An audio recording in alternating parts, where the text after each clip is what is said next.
পেসে বলছিল আমার কারণটা একটু বলো, একটু বলো। কারণটা আমি বলছি, কাকা যখন অত্যাধিক আমার এখানে লাইনটা ঠিক করার জন্য রেখেছিলাম, কাকা যখন পুরো আমার এখানে পারফেক্ট টাইপের হয়ে গেল, সেটিং হয়ে গেল, এটা তো মিথ্যা না।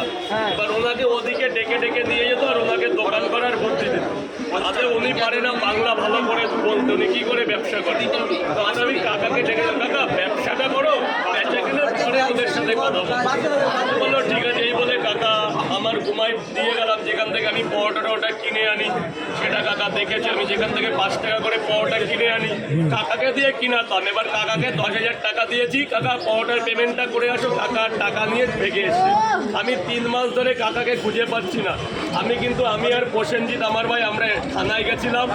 এরপর আমার 7 দিনের মধ্যে কাকাকে না পেলে আমি কিন্তু কাকার নামে FIR করতে বাধ্য হব। আমার কাছে যা প্রুফ আছে আমার ফোনে আছে, আমি তোমাদের মধ্যে এটা শেয়ার করবো। FIR নাম্বার আনবো, তারপর আমি আর 7 দিনের মধ্যে কাকা আমার টাকা ফেরত না দিলে আমি কিন্তু কাকার নামে FIR করতে বাধ্য হব। পরোটার টাকা চুরি করেছে তাই তো?